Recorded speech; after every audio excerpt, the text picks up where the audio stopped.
Spring is a few months away. Oh, maybe more than a few. And so are those spring rains. Are you dreaming of setting up your own rainwater storage system for your homestead or backyard garden, but are wondering if rain storage is right for you? Perfect. Today's episode, I'm going to talk to you about why your plants love rainwater, the benefits of rainwater storage, and answer a few top questions beginners ask.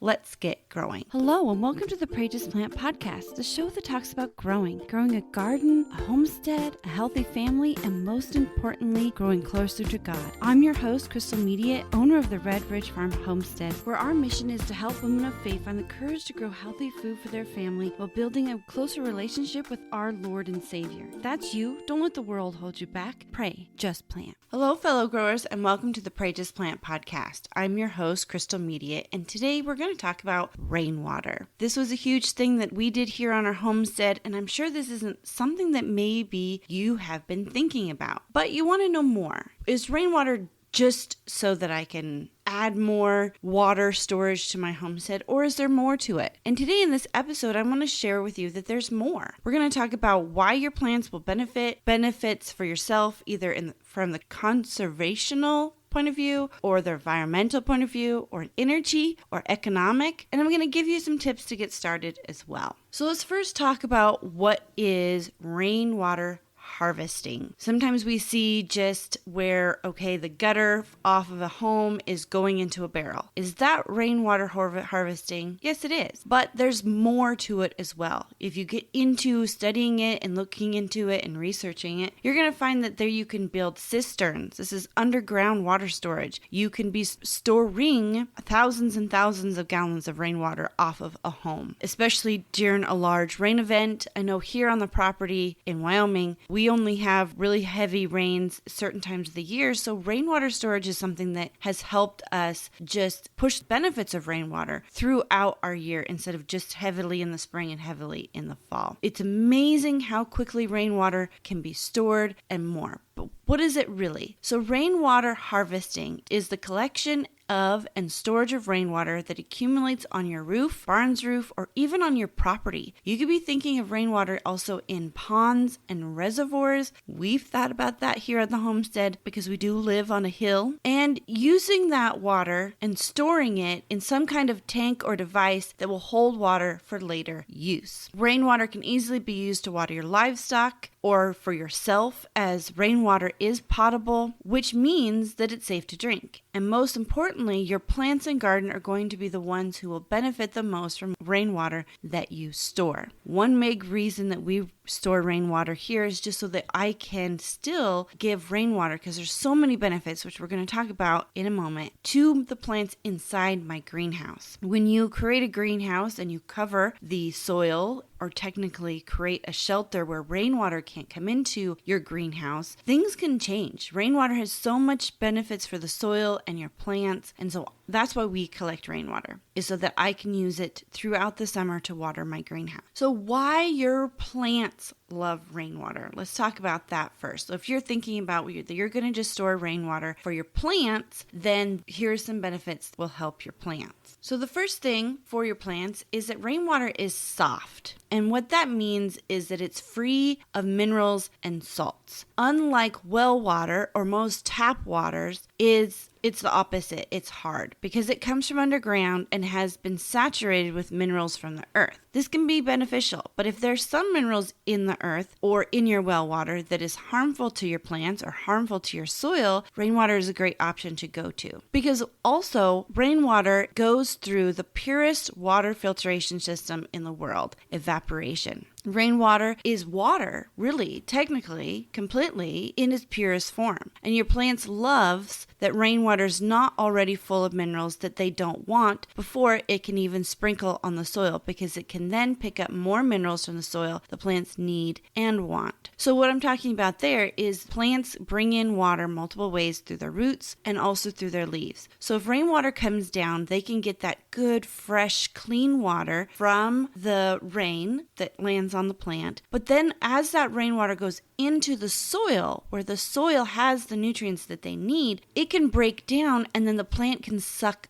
up the nutrients that they need and not be where the water is full of other minerals that they may not need. And so water capacity, the down to the molecule level, can only hold so much minerals. When the water is already stocked full of minerals, it can't really pick up or create the sludge that feeds plants. It can't add more and more minerals. God has this amazing system, right? Having that rainwater being clean and fresh and then picking up the nutrients that is in the soil that you've worked so hard by adding compost, adding your rock phosphate, creating a good soil for your plants. That's going to be able to pick up those nutrients instead of already being chock full of nutrients. Water is used to feed your plants by dissolving nutrients in the soil, forming a soil sludge. I wanted to just bring that out, what a soil sludge was. I've talked about it here before. The next benefit for your plants is that rainwater is slightly acidic. Plants love soil with a pH of 7. And if your soil is more of a base, which is above 7, rainwater can help you balance your pH. Also, nutrients like phosphorus can be better absorbed and be made available in a slightly acidic environment, like 7.02 and to 7.06. I'm talking about the pH scale. It can be kind of mind-boggling when your plants are suffering from low phosphorus and you know it's in the soil, but your plants are not absorbing it. And who knew it can come down to very slight pH levels that can fix this problem. So if you have been adding rock phosphate it's phosphorus, but it's called rock phosphate, this slightly acidic more water will be able to break that down a little bit better because that's the actual natural pH level that phosphorus loves to break down. Isn't it just amazing how God has made so many things work together? Another great thing that rainwater has for your plants and also your soil is nitrates. Yes, did you know that rainwater contains nitrogen? And they're called nitrates. The nitrates are when nitrogen in the atmosphere is attached to the oxygen molecules in water or rainwater. Nitrates are a perfect form of nitrogen for your plants because they go right into that water sludge and they're absorbed very quickly. Because nitrogen itself, when we're trying to fix nitrogen in our soil, nitrogen itself just doesn't travel as well as other nutrients do. So it's just amazing to have that right in the rainwater. So be sure to be looking out for high nitrates in rainwater, and there's certain times that they have more nitrates. So after a storm that has lightning in it and thunder, that can adhere and cause that higher reaction in the rain molecules with the oxygen and the nitrogen coming together. That's why those spring rains are so important, or those storms in the summer are so important, because they are creating that nitrogen or nitrates in the air. The other thing that is so amazing about rainwater is its temperature. When it rains on your plants in your garden, the temperature of the rainwater is only slightly colder than the environment your plants are in. Where well water or tap water come from underground and can have a larger difference in temperature than your plant's environment. This is not too detrimental to your plants as long as you're not watering in extreme heat, but it does and can cause unnoticeable stress in your plants. Or in other words, they just don't like a cold shower. For example, in situations where your plants are going to be in a stressful state anyways, adding too cold water or too hot water to the soil can cause added stress. But rainwater doesn't do that. So if you're thinking about putting out some transplants just before a good rainstorm, that's okay, because that rainwater is going to not be too cool. So you got to be thinking about when you could be adding extra stress to your plants. So those are the main basic benefits for your plants. And I never really thought of rainwater storage as something that was beneficial to my plants. I know the Lord developed rain and evaporation and the water cycle to just help bring water inland, but I never really thought of it past that. I just thought that rainwater would just be a great resource of additional water that would be beyond my well water, because there's more things in my well water that I have trouble with. So if you're having trouble with well water or tap water, your city city puts different things in it that you do not like, rainwater storage is amazing. But you do need to be aware that there are some states that do not allow rainwater harvesting. So be sure to look in and research that. I know I'll be talking about that a little bit more, and I believe I have a link for you. So let's talk about rainwater benefits for you. We've talked about the plants, now let's talk about for you. Rainwater harvesting and storage helps promote sustainable water management practices and can help you become more self-sufficient because it provides another source of water beyond just the water that you may have to pay for or your well water. So I'm going to break down these benefits into some different areas because there's so many different benefits. So let's talk about a few benefit conservational point of view. First of all, rainwater is essentially free. The storage system won't be. You'll have to figure out your barrels and your large tanks. This is going to be an investment, but the water itself is free and can reduce your dependency on water that is not free. Harvesting rainwater and even doing the research can be a great benefit to you and your family because it can give you a visual as to how much water you use. For example, did you know that for you to water your garden using a 3/4 inch hose for 1 hour a week, you can use up to 1,860 gallons of water. And in the month, that's 12,240 gallons of water. Or what about watering your animals? Here, I'm just using homesteading examples. I could get into like showers and all of that stuff and how often you do dishes and how often you flush the toilet. But I just want to talk about homesteading stuff because that's something that's added on, right? This is where you're wanting to save money and where rainwater can really benefit you without doing a whole gray water system and so on. So let's talk about how much water you use on the homestead. So we talked about watering your garden. So what about watering your animals? To water 30 chickens, that's about how much we have, for a week takes 17.5 gallons. In a month, that's 520 gallons of water. And our goats, I have 5-gallon buckets of water for every 2 goats daily. Let's say I have 4 goats. That's 10 gallons a day, 70 gallons a week, and 2,100 gallons a month.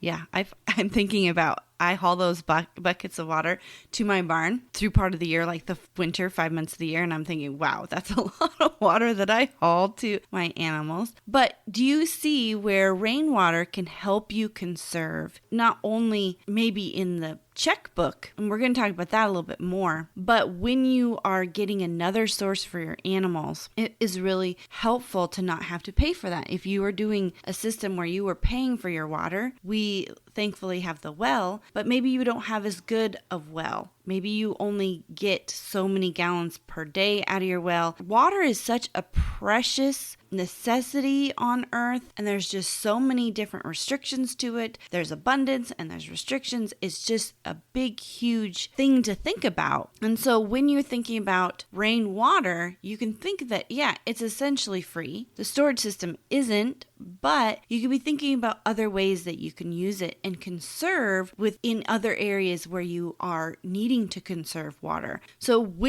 this is a side note, I know we're talking about rainwater conservation, but if you're thinking about going out and purchasing land, really look at your water source, know your water source, ask thousands of questions about your water source, and so much more. And if rainwater is something for you, because yes, these numbers can be huge. Watering 5 goats for a month is 2,100 gallons of water. So you're going to be thinking that cows are going to be triple that, horses are going to be quadruple that. And so you're going to need to be knowing where that water source is coming from for your animals. So I'm going to get into some more benefits in just a moment, but now it is time for the tips and tricks segment of this episode where I share a seasonal beneficial tip that I'm using right here on Red Ridge Farm Homestead to help you grow more. This week's tip is brought to you by the Red Ridge Farms Builds ebook. This ebook was designed to help you get building on the homestead and even designing your homestead with permaculture principles. Grab your copy by going to www.redridgefarm.org/getbuilding or click on the link in the description below. My last tip for you this year is to learn a new skill. Winter is a great time to relax. The growing season is over. It's a great time to reflect. What is something that you could or wish you would have known last year that you can learn right now? Maybe there's something with your soil. Maybe there's a new skill you want to think about raising meat chickens this year. Now is a great time to be learning that. And you could learn a skill as well as a physical skill. Maybe you want to learn how to can and process food, or maybe you want to learn how to make bread from scratch, or even just cook from scratch. Right now is a great time to be doing this. I know personally, I have about 5 or 6 books on my reading list for this winter. What are you reading? What are you learning? And I hope that 2023 was an amazing year for you. And I can't wait to start the season all over with you again in 2024.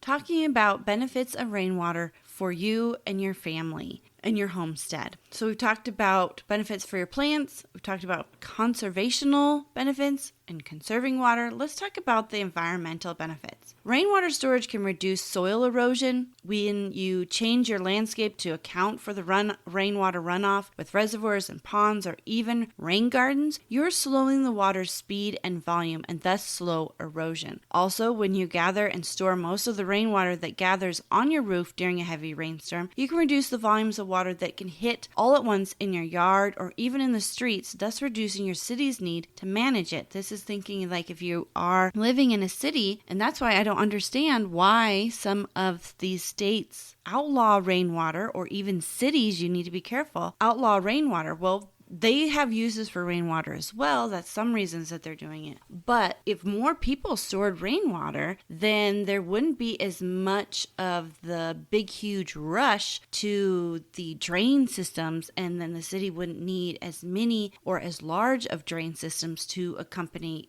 large rainfall. So erosion is a huge thing that rainwater does. I know this from experience because, as I've told you, we live on a hill. So everything we do, everything we plan, everything we think about, where we're going to put the road, where we're even going to put a path, I have to think first of how the water moves down our hill and across our property. Because if I put a path in the wrong place, which I have done this, I send water to places. I send water to certain areas. So we have actually created a few paths on our property that run almost like a swell in a way, but they run horizontal to the hill so that they actually slow the rainwater down, because we've had some pretty good storms when we first moved here. So we had water coming off of our hill, hitting the parking lot area, which is a very barren landscape, and all of it was just going out into the road. We lost a lot of gravel those first couple years. But as we have built infrastructures,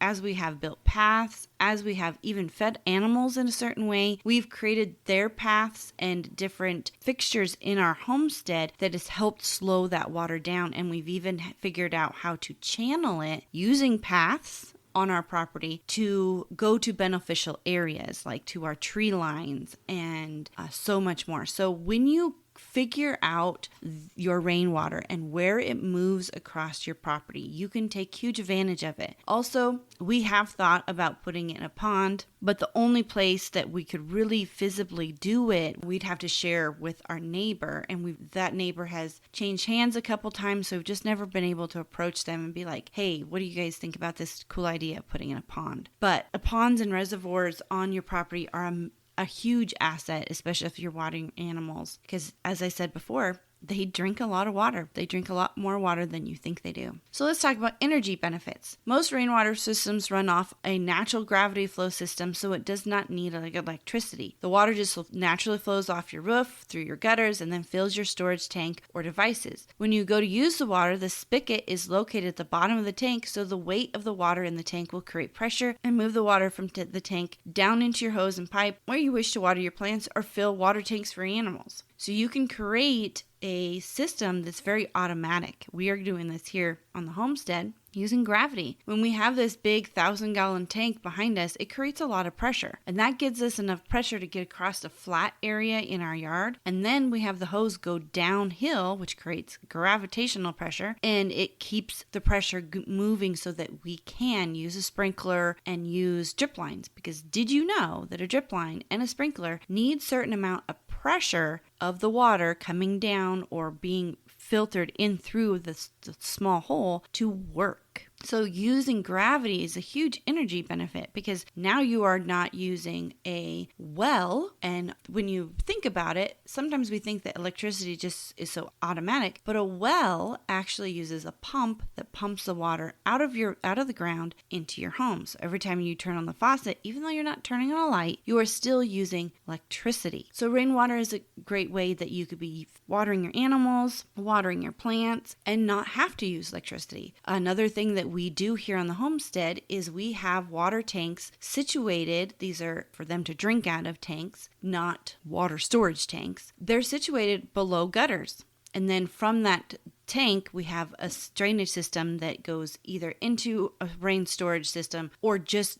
down a certain direction towards trees or other plants. But when it rains, it naturally fills up those tanks, and we don't have to worry about going out and using the well water to fill up the tanks for the animals. So that's a huge benefit as well. So we're going to get into the last benefit I have for you and answer some doubt questions in just a minute. But now it is time for the Growing with God segment of this episode, where you and I dive into the Bible, build that relationship, and learn more about our Lord and Savior. In this segment today, we are going to be continuing our Faith in Action Bible study. We are going to be diving into the second to last segment. Yes, this chapter is wrapping up, but we're going to be reading Hebrews 11, verse 31. Last time we did talk a little bit about Rahab, and we're going to be talking about Rahab again. I hope I'm saying her name right. And we're going to dive into her story and how she stepped out in faith.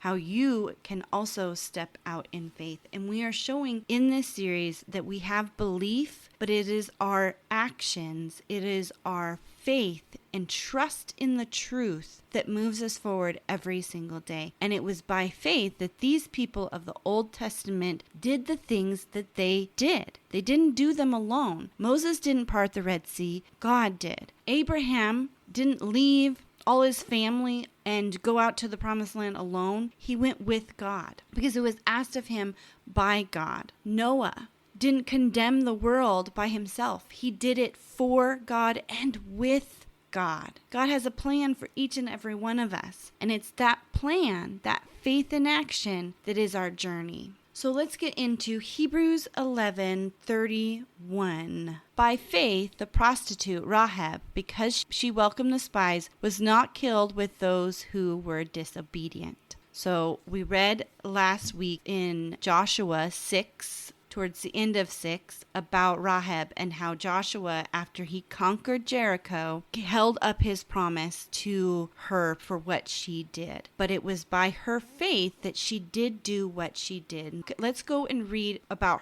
her circumstances that happened when she did her by faith action. Then Joshua, son of Nun, secretly sent 2 spies from Shittim. Go look over the land, he said, especially Jericho. So they went and entered the house of a prostitute named Rahab and stayed there. The king of Jericho was told, look, some of the Israelites have come here tonight to spy out the land. So the king of Jericho sent this message to Rahab, bring out the men who come to you and entered your house, because they have come to spy out the whole land. But the woman who had taken the 2 men and hidden them, she said, yes, the men came to me, but I didn't know where they had come from. At dusk, when it was time to close the city gate, they left. I don't know which way they went. Go after them quickly. You may catch up with them. But she had taken them up to the roof and hidden them under some stacks of flax she had laid out on the roof. So the men set out in pursuit of the spies on the road that leads to the fords of the Jordan. And as soon as the pursuers had gone out, the gate was shut.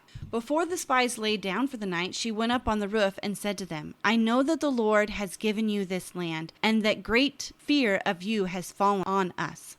How did she know? I know that the Lord has given you this land, and the great fear of you has fallen on us, so that all who live in this country are melting in fear because of you. We have heard how the Lord dried up the water of the Red Sea for you when you came out of Egypt, and what you did to Sihon and Og, the 2 kings of the Amorites east of the Jordan, whom you completely destroyed. When we heard of it, our hearts melted in fear, and everyone's courage failed because of you. For the Lord your God is God in heaven above and on earth below. Now then, please swear to me by the Lord that you will show kindness to my family, because I have shown kindness to you. Give me a sure sign that you will spare the lives of my family and mother, my brothers and sisters, and all who belong to them, and that you will save us from death. Our lives for your lives, the men assured her. If you don't tell what we are doing, we will treat you kindly and faithfully when the Lord gives us the land. So she let them down by the rope through the window, for the house she lived in was part of the city wall. She said to them, "Go to the hills so the pursuers will not find you. Hide yourself there 3 days until they return, and then go on your way."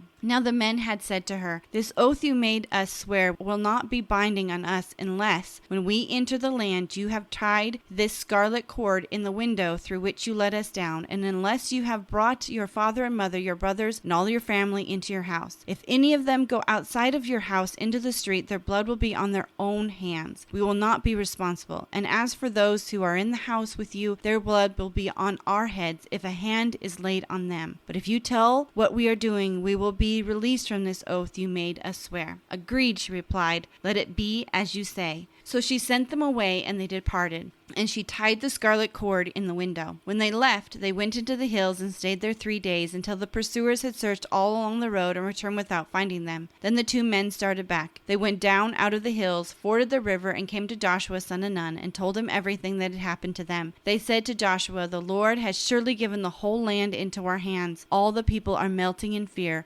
because of us." Now, this was a promise that God had given to Joshua, that he was going to go ahead of him into the land and cause this fear and cause this turmoil in the hearts of the people so that they would not want to go against Israelites. So he's getting that confirmation. But what did Rahab do? She did want to save her family and save her people, but she knew God. She knew what was happening. She knew the stories of the Israelites. We have heard how the Lord dried up the water of the Red Sea for when you came out of Egypt. That was 40 years before this. What you did in Sihon and Og and the 2 kings of the Amorites east of the Jordan, whom you completely destroyed. So she knew God. Now we can get hung up on that she's a prostitute, but I don't think we need to go there, because God seeks all people and forgives all sin. But she knew God and she acted in faith.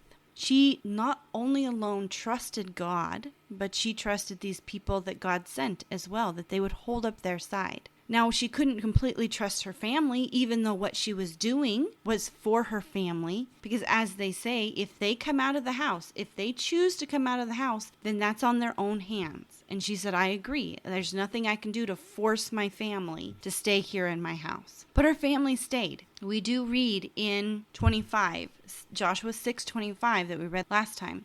But Joshua spared Rahab the prostitute with her family and all who belonged to her, because she hid the men Joshua had sent as spies to Jericho, and she lives among the Israelites to this day. She stayed with the Israelites as part of the people because she understood who God was, and she trusted in who God was. She acted in that trust. From the very beginning of the story, she, takes in the spies right away. She knows who they are, and she takes them in, and she knows that everyone around her is fearful. She even gets a message from the king of Jericho saying, "We know you had these spies in your home, and we want you to send them out right now." How would you feel in that moment? But she had the trust. She had the belief. She had the faith in God that he was going to do what he said. And she heard about God even in Jericho, surrounded by people that probably don't know God. That's why God is wiping them out. And I know in this world there are people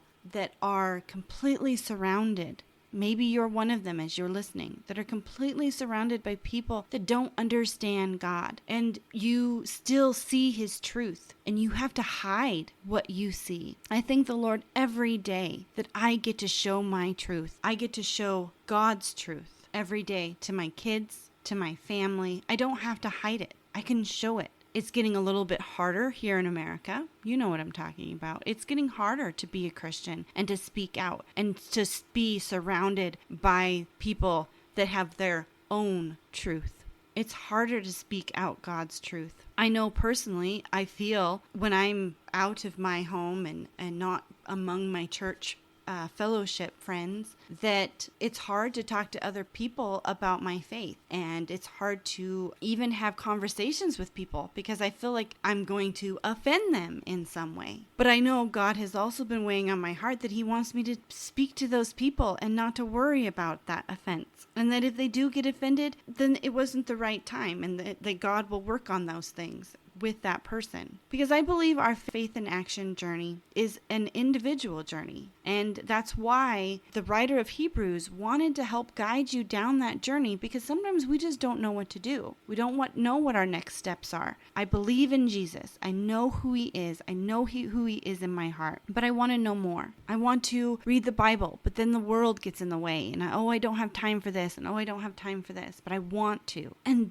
these people, the people in these passages, did so much more than just simply read the Bible, but they did it by faith. They didn't do it alone. They did it with God's trust. They did it with God's truth. They did it for God and with God. And the same can be for you. You can, by faith, stop listening to the world, and you can read your Bible. By faith, you can stop looking to others around you to find truth, or to look into yourself to find truth. You can look into the Bible to find the truth. And by faith, you can step out in more action of telling others, or even just forgiving yourself. I struggle with this. Yes, everyone sins. There has been times that I have felt prideful and selfish, and I have gone and asked for forgiveness for that, and I have repented just as God asked me to do. But it keeps coming up in my brain, and it keeps telling me, no, Crystal, you're not completely forgiven. And I know that's not God, because the Bible says that if I ask for forgiveness, forgiveness is given. So sometimes it's not forgiving yourself. So by faith, forgive yourself for the things that you know that God has already forgiven you for. Stop drumming them up. By faith, give your worries to God. Give your fear to God. Give your trepidation to God. All of those things. They can seem simple and they can seem like trivial things, but some of those things are holding you back from truly knowing and loving God and letting him love you. He already loves you. He already loves you and yearns for you, just as he yearned for Rahab. So just remember this week to put your trust in God and to, by faith, take the next actions that God's asking you, just as Rahab did. Even when the world was surrounding her, she stepped out in faith and helped two men. So I'm going to read Hebrews 11:30 one more time. By faith, the prostitute Rahab, because she welcomed the spies, was not killed with those who were disobedient. By faith, fill in the rest. What is your by faith? So we've talked about the benefits of rainwater for your plants. We've talked about conservational benefits, like how much water do you actually use on your homestead and how it can help you save water or save for paying for water, especially when you're feeding animals, because animals love rainwater. It's so great for animals. Rainwater is potable, which means it's safe to drink. And we talked about the benefits for plants, but also, did you know that those same things that benefit the plants benefit the animals? Having a little higher acidic water can help the stomach in some animals, help them digest their food better. Having a little bit not as cold, but not as hot water as it would come out of a hose that's been laying on the ground or from the deep in the soil also benefits animals because it doesn't shock their system when they're drinking it. Same for you. When you're really, really hot, it's actually better for you to drink warm water than it is for you to drink cold water. Now, it tastes really good. Cold water tastes really good, doesn't it? But when you're really, really warm, and I'm thinking like not quite heat stroke, but you've worked really hard outside, or it's just really hot, it's like 105 degrees outside, it's not beneficial for you to shock your system with really cold water. Same thing for your animals. So rainwater is a great tool for your animals as well. We've talked about how much they drink, but it's also just a great benefit for your animals. So let's talk about economic benefits. So conservational talks about, how we conserve water with thinking about how much water we use and utilize and thinking about it coming from a free source. But again, there's several benefits in the economics because rainwater is free. It does not take electricity to run a system, and also in cities, when citizens help slow the water rushing in streets, it's going to reduce those needs and the money that the cities will need to spend to manage stormwater overflow. Now, if you really want to dive into more benefits or even talk about some mistakes that you want to avoid so that you can save money, because building a water system does take money. You're going to have to buy tanks. You're going to have to buy certain types of gutters. You're going to have to buy hoses and things to direct water. You're going to even think about, if you're digging a cistern, how you are going to purchase or pay for someone to come in and dig that huge hole for you. So creating a water system, a rainwater storage system, does cost money. But the benefit of the rainwater is free. But I do want you to make sure that you avoid the top 7 rainwater harvesting mistakes. I'm going to include this blog post in the show notes and the description below so that you can go there and take the next steps, because that's what the show notes are all about. Maybe you're wondering, well, why do we need the show notes beyond just what Crystal, myself, has put in the little description below? Well, there's a limited space in the little description below of what I can share with you. And if you come to my website, if you go to the show notes, I have lots of other blog posts about rainwater. I also have more blog posts and podcast episodes about homesteading and many more questions that you might have. And I can show you all of that in the show notes, where I can't really put it in the description below. So be sure, if you want to really dive into homesteading and growing, because our purpose here in the Pray Just Plant podcast and through the Purposeful Growing journey, which I haven't mentioned yet, but I will, is to help you grow a garden, a homestead, a healthy family, and closer to your Lord and Savior. So if those are the things you want to be doing, if you want to be creating purpose in your life, breaking away from the systems, then I want to help you do that. And so there's so much information there. You may be surprised. We're in season 12 of the podcast. There's so much information over on my website that I just can't share here. So jump over there, go to the show notes, go check out this blog post, how to avoid the top 7 rainwater harvesting mistakes. So if this is something you're really, really thinking about, when you build your system, you can save money there too. That's why I'm suggesting it here in this economic benefits area. So let's get to the top questions. So the top questions that you need to be asking yourself, or that you need to get answered about rainwater systems before you even start building. And I'm going to give you three top questions to ask when starting a rainwater harvesting system that you're going to need to ask yourself, because I know I had to ask myself this, and it's just they're common questions. Is rainwater harvesting against the law? This is a very good question, and I can't give you a straight answer, but what I can say is that every state has its own guidelines, and I told you about this a little bit earlier. In some states, it is against the law, as in others, it is encouraged because it can help with the city water demands. So my suggestion to you is to look up your own state guidelines. And as I said before, I have the website that you can go to and look up your state, your county, all of the things you need to know so that you can figure out if it's legal for you to do it in your state, in your county, in your city. And this website will be in the show notes. How much rainwater can I collect? This is another really good question, because if this is something that is going to be a huge benefit, how much can you collect? Is it just a few 50-gallon drums?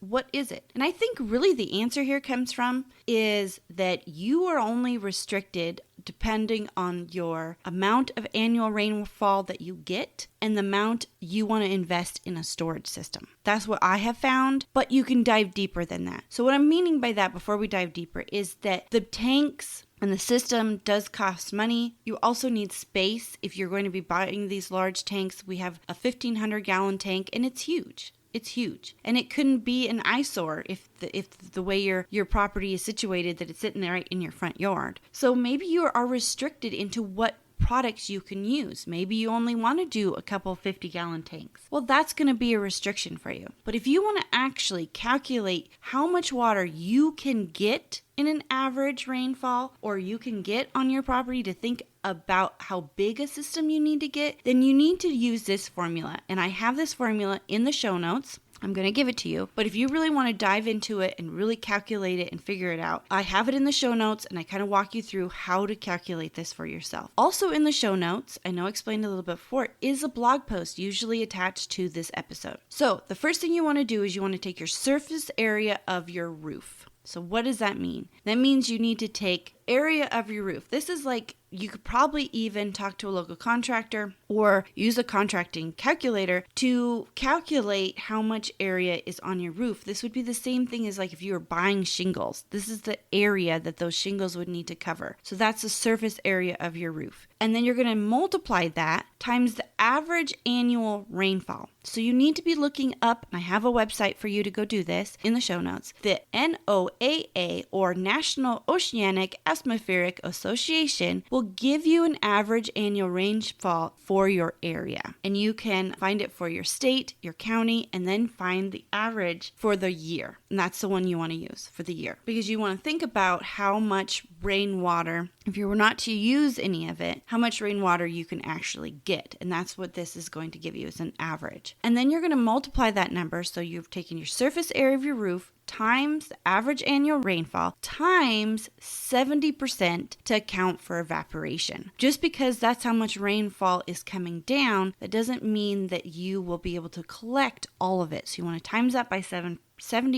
because 30% of it has been evaporated. And that is the total amount of rainwater that you can harvest off of your roof in a year. So I'm going to repeat that. Surface area of your roof multiplied by the average annual rainfall of your area times 70% or 0.7 to account for evaporation. And that is going to give you the total amount of rainwater that you can harvest off your roof in a year. I have those websites for you to go and look at, so make sure you go jump over the show notes and find those out. Now you are going to get a huge number when you calculate that. And then you're going to think, oh my goodness, there's no way I could store all of this water. Yes, that is probably true. But you're going to be utilizing the water at the same time, and it's only going to be after certain rainstorms. Because remember, that is the total for your whole year, and that you will be using that rainwater between storms, so you will not need that huge a system. Really, what I suggest you do is you work backwards. What kind of system can you afford? Maybe it's only a 1,500-gallon tank this year, and maybe next year it's another 1,500-gallon tank, and then maybe the next year it's another one. So then in 3 years, and I suggest this always, don't try to go for perfect right away. Think of progress. What can you do now that can slowly bend the curve? Maybe it's only one tank. Maybe it's only a 50-gallon tank. Whatever it is. But start building it, and then you can increase your hold. And then you can also learn and be calculating and learn more about how your rainwater system works, about how rainwater moves off your roof and on your property, and everything doesn't have to be done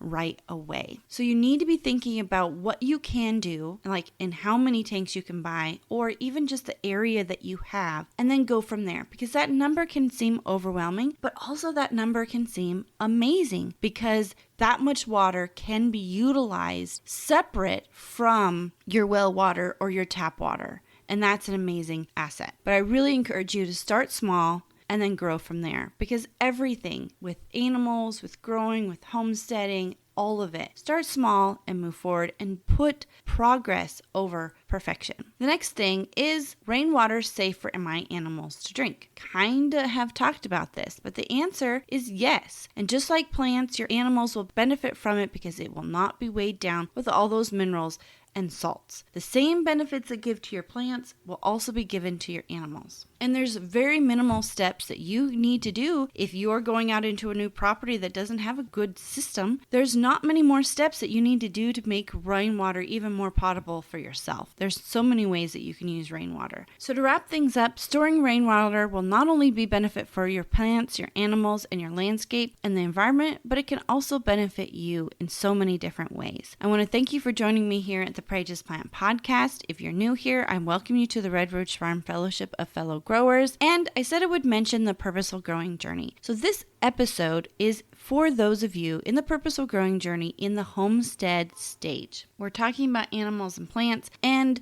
that is in the Homestead stage. If you go to the Purposeful Growing webpage, I have about 6 stages, and they are really steps that you can take towards creating that purposeful life. You can use this journey if you're first starting out or if you've been growing for a while, because purposeful growing stages are these. Just grow. This is where you're building your goals. You need to make goals every single year. So I talk about goal making and figuring out your why. Then there's the purposeful kitchen. Everything we do with food is in the kitchen. So this is a great place to start. And this is a great place to start if you don't have the land yet. Maybe this is something that you're wanting to try out, growing your own food and things and preserving and cooking from scratch. So purposeful kitchen is the next logical place. Then there's your purposeful home. How can you change things around your home? And maybe this also could be rainwater system could be in your home. If you're thinking about just adding a little more water source for the next stage, which is the purposeful garden. This is where you're getting out of the home and you're learning more about growing a garden, permaculture, and so much more in that stage. Then you have the purposeful homestead. This is where you're adding animals to your homestead. And the last stage is the purposeful life. This is where you're going back through all the other 5 stages and creating more.